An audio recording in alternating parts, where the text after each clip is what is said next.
లలిత jewellers వారి double ధమాకా offer. అన్ని బంగారు నగలపై తరుగులో 1% తగ్గింపు. పాత బంగారు నగల ఎక్స్చేంజ్ పై గ్రాముకు 150 రూపాయలు అదనంగా పొందండి. నేను ఈ రోజు చాలా సంతోషంగా ఉన్నాను. చూస్తూనే తెలుస్తుందిలే. ఏ చిన్నయ్య మన ఇద్దరం కాసేపు ఆ మండపంలోకి వచ్చిందావా? అయ్యో, నేను నీతో మాట్లాడడానికి నేను చూడడానికి అసలు ఇంట్లో వీలు పట్టలేదు. నేను నీతో చాలా చాలా మాట్లాడాలి. రేపు మాట్లాడుకోవచ్చులే. పైగా అయ్యగారు కూడా ఇంట్లో లేరు. వస్తే మన కోసం ఎత్తుకుంటారు. హలో, యజమానురాలాగా చెప్తున్నాను. బోధపడిందా? బోధపడిందమ్మా. రండి. చెన్నమ్మ గారు కొండ మీద గుడికెళ్ళి వస్తామని చెప్పారు. పైగా మన చెన్నయ్య కూడా తోడెళ్ళాడు. ఇంకా భయపడతారు ఎందుకు? సాయంత్రం నుంచి వర్షం ఆకుండా కురుస్తాను.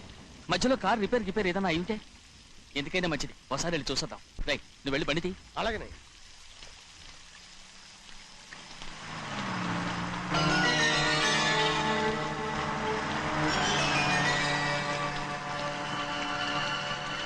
అయ్యా, అది చూడండి, ఆ కారు మందేననుకుంటానండి. అవునయ్యా, ఆ బండి 289. నేను అప్పుడే చెప్పాగా బండి రిపేర్ ఏదన్నా అయి ఉంటుందని. రై, పక్కన ఆపరా. చాలా పొద్దుపోయింది. ఇంటికి వెళ్ళిపోదామా?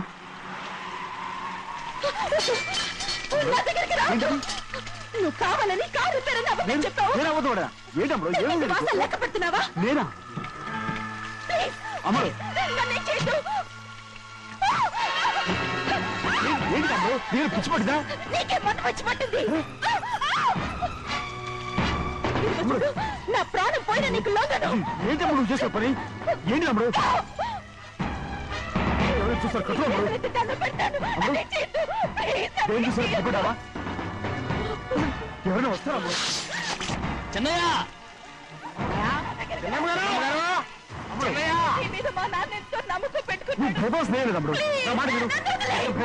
ఉన్నాను కదా, రాముడు. నేను ఉన్నానని చెప్పాను కదా. ఎందుకు ఊరుకోమ్ముడు, నువ్వేం భయపడకమ్ముడు. నా మాట విను. అమ్మడు ఆడబడుతే ఏంటి పిచ్చిదాలేక?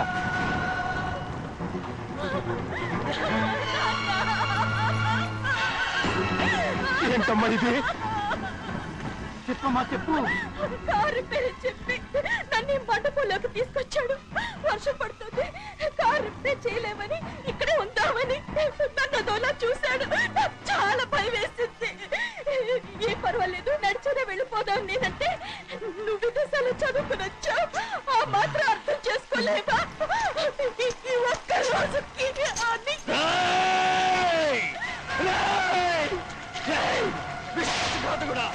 ఎంత పని చేశావు? నిన్ను నా బిడ్డలా చూసుకున్నాను. అలాంటిది నా కూతురు పట్టి మీరు చేస్తావా?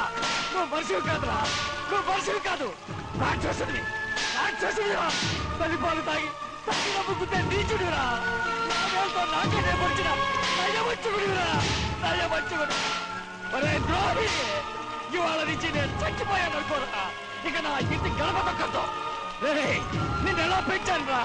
నా సొంత బిడ్డ కన్నా ఎక్కువగా పెంచాను. ఆ ఒకే ఒక్క కారణంగా నిన్ను ప్రాణాలతో వదులుతున్నాను. నేను బహారాలు చూపించుకో. ఇదే ఇంకోడైతే నువ్వు చేసిన తప్పుకి నరికేసి ఉండేవాడు.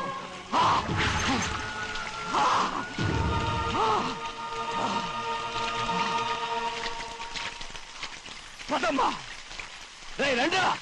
ఇవాళతో వాడికి మనకి రుణం తిరిగిపోయి.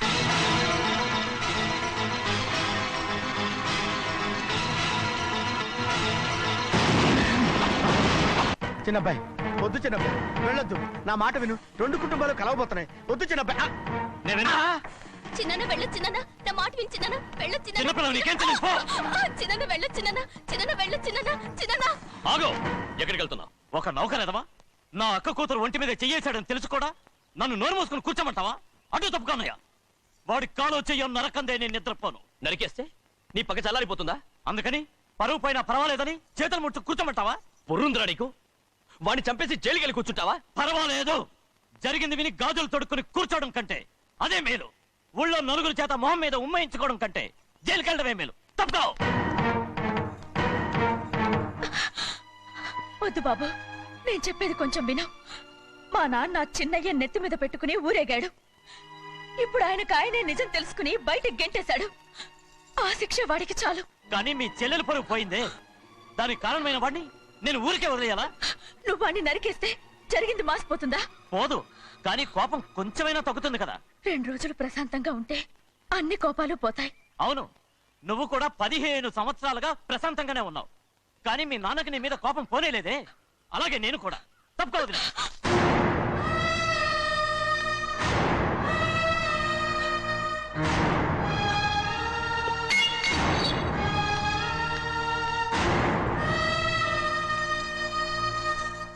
వాడి కోపంలో కూడా న్యాయం ఉంది గౌరీ.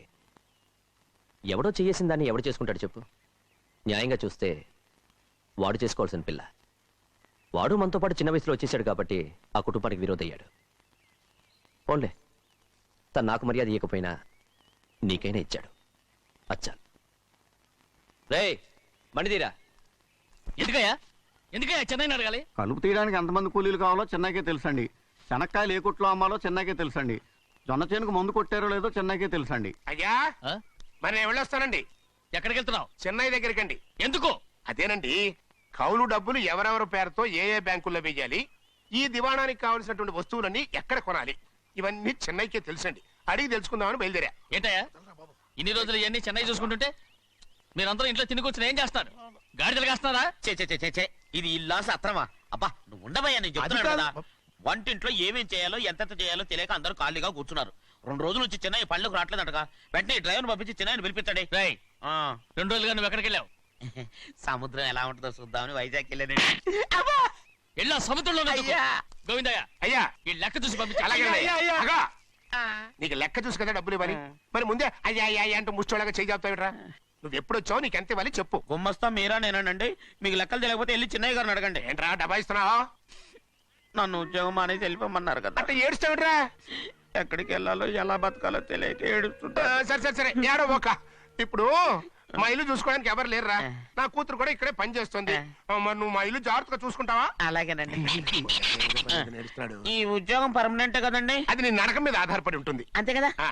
తప్పకండి. ఆ.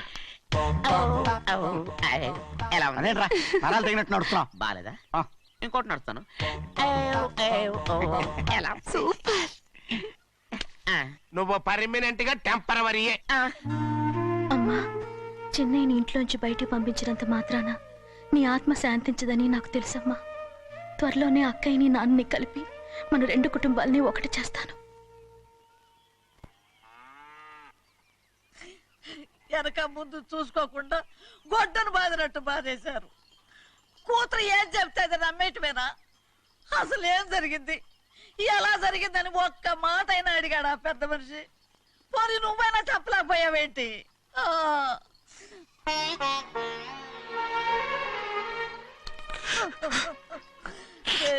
చిన్నయ్య ఏడుస్తున్నావయ్యా?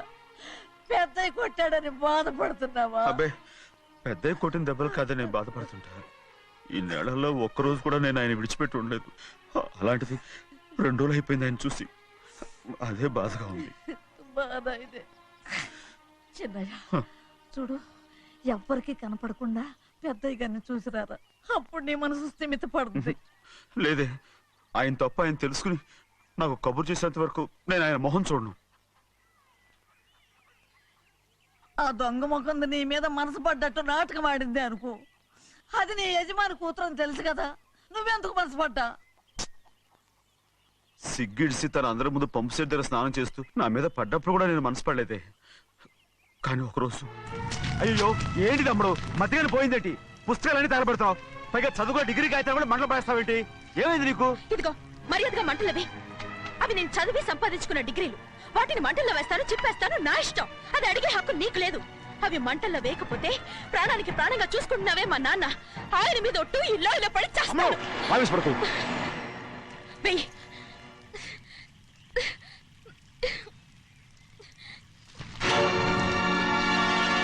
తగలబెడుతుంది నువ్వు చదువుకున్న చదువుని కాదు, మా పెద్దయ్య పెంచుకున్న ఆశల్ని, ఆయన కన్న కలల్ని. పర్వాలేదు, నా ఆశ నెరవేరినప్పుడు ఎవరి ఆశ తీరినా తీరకపోయినా నాకు అనవసరం. నేను డబ్బున్న దానిగా నువ్వు నన్ను ప్రేమించడానికి వెనకాడుతున్నావు. చూడు, మా నాన్న నా పేరు మీద రాసిన ఆస్తుల తాలూకు దస్తావేజులు మొత్తం తెచ్చాను. ఇవి కూడా తగలబెడతాను. నేను ముందే చెప్పాను, అడ్డొచ్చావో దూకేస్తాను.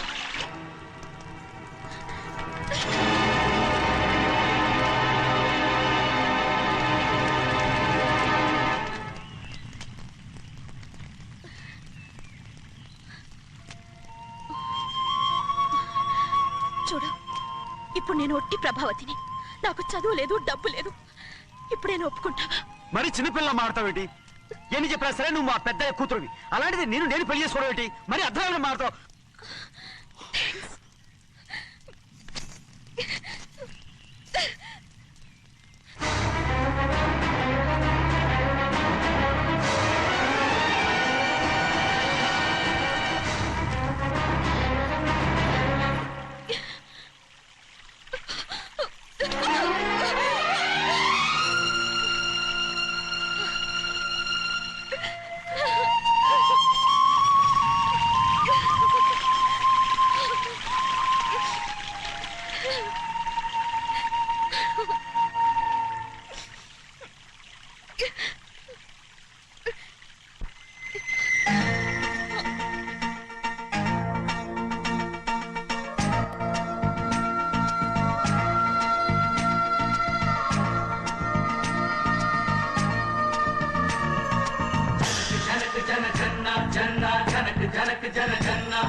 దోచిన మంజరివే అణువు అణువున నీవేలే అంతరాత్మలో నీవేలే కొండ కోన ఎండావాన అన్నీ మనవేలే జనక జన జన్న జన్న జనక జనక జన జన్న జనక జనక జన జన్న జన్న జనక జనక జన జన్న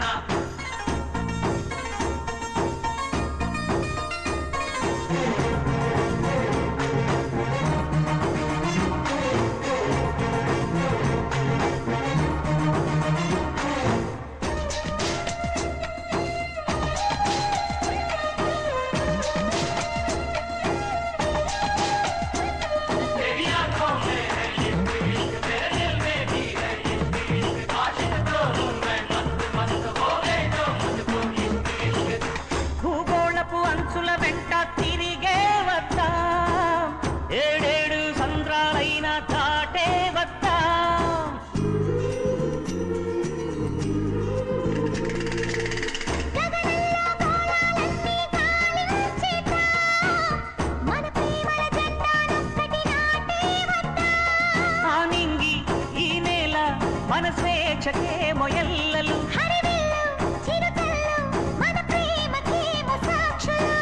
చంద్రుడెరుగని పున్నమి రాత్రులు ప్రేమలోనే ఉన్నాయిలే జనక జన జన్న జన్న జనక జనక జన జన్న జనక జనక జన జన్న జన్న జనక జనక జన జన్న ఊహలలో ఊపిరిలో ఉన్నది నీవేలే ఊసులలో వాసలలో ఉన్నది నీవేలే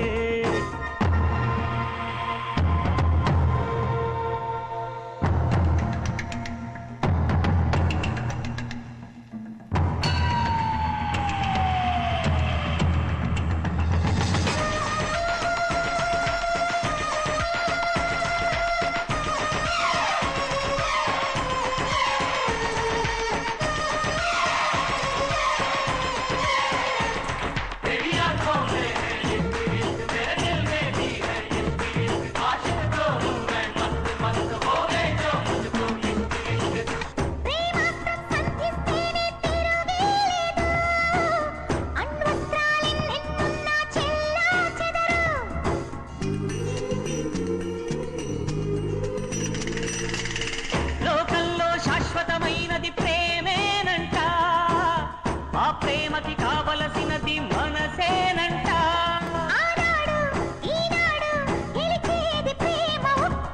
ఎవరన్నా ఏమన్నా నిలిచేది ప్రేమ ఒక్కటే జనక జనక జన జన్న జన్న జనక జనక జన జన్న జనక జనక జన జన్న జన్న జనక జనక జన జన్న ఊహలలో ఊపిరిలో ఉన్నది నీవేలే నా మనసు నా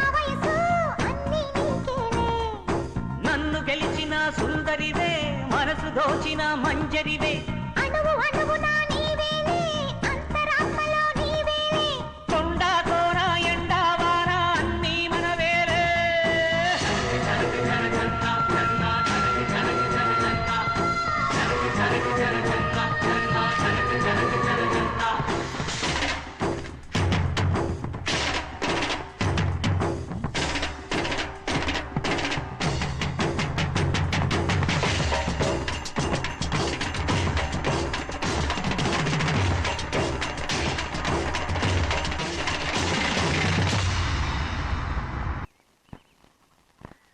ఆ రోజు తగలబెట్టిన కాగితాలన్నీ నకిలీవైనా ఉండొచ్చు. తనకు తెలుసుగా నేను చదువురాని మొద్దునని. ఆ పాపిష్టిది ఎంత నాటకం ఆడింది, నీ మీద ఎంత పగబోనింది. అసలు నువ్వు చేసిన తప్పేమిట్రా?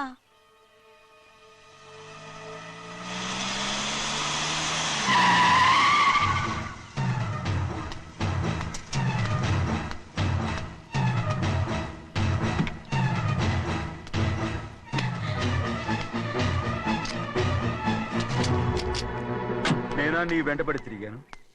నేనా నేను ప్రేమించమని అడిగాను? నేనా నేను పెళ్లి చేసుకోమని అడిగాను? ఆ రోజు గుడికి రమ్మంది ఎవరు? వద్దన్న మండపానికి తీసుకెళ్ళింది ఎవరు? చేసినంత నువ్వు చేసి నేనేదో చేసిన అన్నావే. నేను నిజంగా పాప పోనీలే ఆడదాని వారు ఊరుకుంటున్నాను అనుకున్నావేమో. పొరపాటు. నన్ను ఎంతగానో నమ్మిన మా అయ్యగారు నన్ను అనుమానించి తప్పుపట్టారే, దానికి ఆ రోజు నా నోరు మూసుకుపోయింది. కానీ ఈ రోజు మాత్రం నేను ఊరుకునేది లేదు. చెప్పు, ఎందుకు చేసావు ఈ పని? కారణం చెప్పు. చెప్పు. ఒకే ఒక్క కారణం, నిన్ను మా ఇంట్లోంచి వెళ్ళగొట్టాలి. ఎంతో ఇష్టంగా చూసుకునే మా నాన్న నిన్ను అసహించుకోవాలి.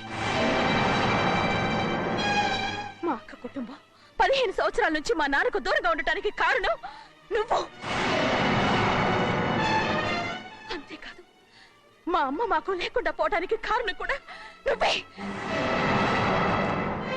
అలాంటి నీకు మా ఇంట్లో రాజ మర్యాద, అందరి మీద అధికారం. కన్న కూతురైన నాకంటే మా నాన్నకి నీ మీద ఎక్కువ ప్రేమ.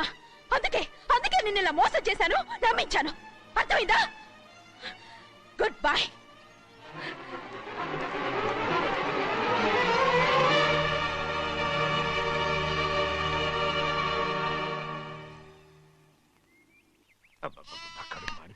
ఏంటి నాన్న బాగా ఆకలాతుందా? అవునమ్మా, ఇడ్లీ దమ్మని ఆ బస్సు గాని పంపించి 2 గంటలైంది. అప్పటికి ఆలస్యం అవుతామని నా బండి కూడా ఇచ్చి పంపించా. వచ్చేసా. సంతోషించాం. దా.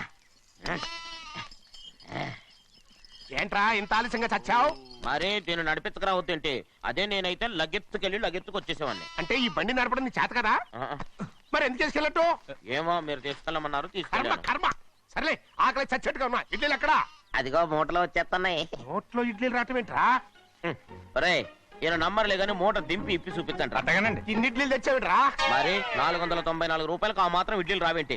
494 రూపాయలకి ఇడ్లీలా? మరి అదే చెప్పడమేమో చెప్పేస్తారు, ఆ తర్వాత మర్చిపోతారు. మనీ నాగమణి. నాగమణి ఏంటండి? ఏంటంట? అప్పుడు మీ నాన్న నాతో ఏం చెప్పాడు? ఉండండి, ఆలోచించుకుని చెప్తాను. ఏంటమ్మా, ఫ్లాష్ బ్యాక్ వెళ్తున్నావా? అవును. బాబా ఆకలేస్తుందిరా. ఆ రామస్వామి హోటల్కి వెళ్ళి కాస్త తెచ్చిపెట్టు. నాకు కూడా ఆకలిస్తుందండి. నువ్వేదైనా తిని నాకు మాత్రం ఒట్టి ఇడ్లీ పడరా. ఇదిగో, ఈ నోటు ఎంతో తెలుసా? నేనేమన్నా తెలివి తక్కువ అనుకున్నారా? 500 నోటు. అబ్బా, నువ్వే దీన్ని అచ్చుకుతున్నట్టుగా మాట్లాడుతున్నావే. చాలా ఆకలేస్తున్నాయి. బండేసుకెళ్ళి తొందర తీసినప్పా. ఇదండి జరిగింది. చిల్లర లేదు కదా అని 500 రూపాయలు నోటు ఇచ్చి పంపిస్తే మొత్తం ఇడ్లీలు పట్టుకొస్తా ఉంటా. నీ నోట్స్ చెప్పు. వద్దు నాన్న, కొట్టకు నాన్న. ఆకలేసేస్తుందమ్మా. చట్నీ సాంబార్ ఇదిరా? ఇచ్చాడండి. ఇది నేనే వద్దన్నానండి. ఎందుకని? మరి అదే మళ్ళీ మర్చిపోయారు. నాగమణి, మీ నాన్న నాతో ఏం చెప్పాడు? అయ్యో అయ్యో, చట్నీ సాంబార్లని ఎన్నిసార్లు ఫ్లాష్ బ్యాక్ వెళ్తారా? ఏదైనా తిని నాకు మాత్రం ఉట్టి ఇడ్లీ పడరా. ఇదిగో, ఆయనకు అర్థమయ్యట్టు మళ్ళీ చెప్పు. నాకు మాత్రం ఒట్టి ఇడ్లీ పడరా. అయ్యో, నువ్వు నా కంటి ముందు చెప్పా. ఆయనతో పాటు నేను బయటికి వెళ్ళిపోతాను. ఎందుకంటే ఆయన నేను మీ దిక్కుమాల ప్రేమ కథ వినే ఓపిక ఎవ్వరికి లేదమ్మా. అయినా నువ్వు అనేది ఏముందిలే, అతను లేకుండా నేను బతకలేను అంటావు, అంతే కదా? అయితే ఒక కండిషన్ రా. ఏంటి? నువ్వు చాలా తెలియగలవాడవని ఈ ప్రపంచానికి, నీ ముఖానికి ప్రపంచం దాకా ఎందుకు గానీ ఈ ఊళ్ళో నిరూపించుకో. నా కూతురు నీకు ఇచ్చి పెళ్లి చేస్తా. వాకే వెరీ వీచి. అయితే నువ్వు ఇంటి నుంచి బయటికి వెళ్ళరా. బయటికి రా. రండి. అయ్యయ్యో నా కాళ్ళు చేతులు ఆటలు లేదే. మీరెందుకు వచ్చారయ్య గారు? కబురు పెడితే నేనే వచ్చేదాన్నిగా. కూర్చోండి అయ్యా, కూర్చోండి. చిన్నయ్య టౌన్కి వెళ్ళాడు, ఏదో కొట్లో పని చేస్తున్నాడు. దాన్ని ఎవడు మార్చగలడు? నేనేం వాడిని చూడటానికి రాలేదు, నిన్ను చూడటానికి వచ్చాను. అవును, వారం వారం డబ్బుల కోసం వచ్చేదానివి 2 వారాలుగా ఎందుకు రాలేదు? అయినా నా బాధ్యత నేను చెయ్యాలిగా. ఇదిగో తీసుకో. డబ్బొద్దండి. నీ మనవడిని నేను ఇంట్లోంచి తరిమేశాను వద్దంటున్నావా? ఇది నీ మనవడి కోసం కాదు, నీ కొడుకు కోసం నేను చెయ్యాల్సిన బాధ్యత. ఆనాడు ఊరంతా నా బిడ్డ తప్పు చేశాడన్నా, మీ మనసుకి మాత్రం తప్పు చేశాడనిపించలేదు. ఈ రోజు నా మనవడు కూడా ఏ తప్పు చేయలేదు. ఆ విషయం మీరు తెలుసుకుని వాడిని ఏ రోజు పనిలోకి రమ్మంటారో ఆ రోజే డబ్బు తీసుకుంటాను. నీ మనవడు చేసింది నేను కళ్ళారా చూశాను. దాని గురించి మాట్లాడాలంటే నాకే అసహ్యంగా ఉంది. డబ్బు తీసుకుంటావా లేదా? వద్దు బాబు. ఈ రోషమైన నాలో నేను చూస్తాను.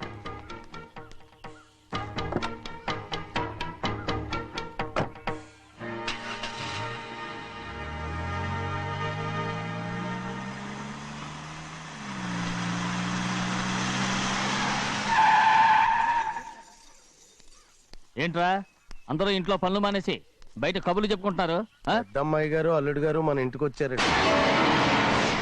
వాళ్ళతో పాటు బంధువులు కూడా తీసుకొచ్చారండి, అందుకే మేమేం అనలేకపోయామండి. తాంబూలాలు కూడా పట్టుకొచ్చారండి.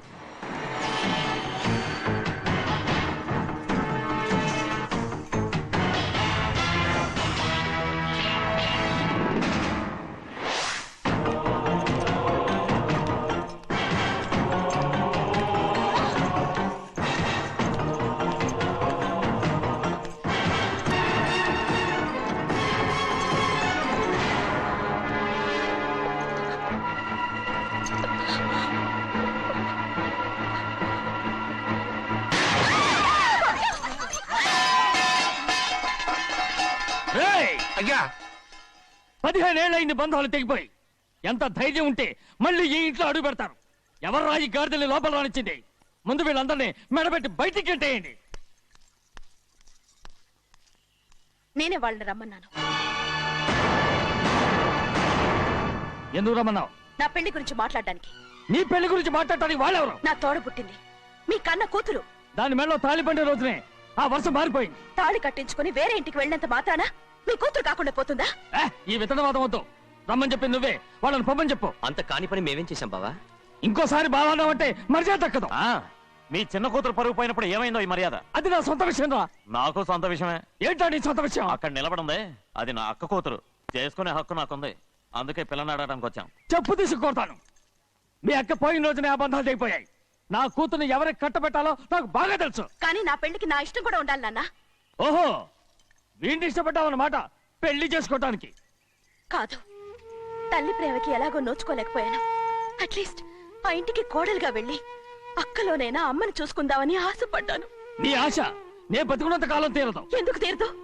నా పెళ్లికి మీ అనుమతి అవసరం లేదు. నేను ఇప్పుడు మేజర్ని. ఎవరితో మాట్లాడుతున్నావే? ఆయన మనకు జన్మనిచ్చిన తండ్రి. ఆయనకిష్టం లేకుండా నీ పెళ్లి జరిగిపోతుంది అనుకుంటున్నావా? నువ్వు మేజర్ని అంటున్నావే. ఇంతవరకు నిన్ను చదివించి పెద్దదాన్ని చేసింది ఎవరు? విదేశాల్లో చదివినంత మాత్రాన నోటికొచ్చినట్టు మాట్లాడతావా?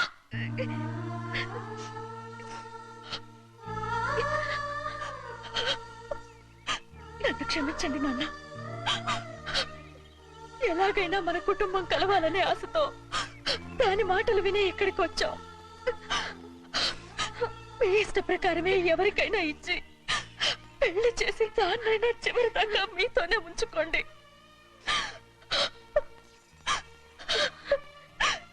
వెళ్ళొస్తానన్నా. ఎందుకు వదినా వెళ్ళొస్తామని చెప్తున్నావు? ఈ జన్మలో ఇక్కడికి రాలేమని తెలిపోయింది కదా, వెళ్తామని చెప్పు.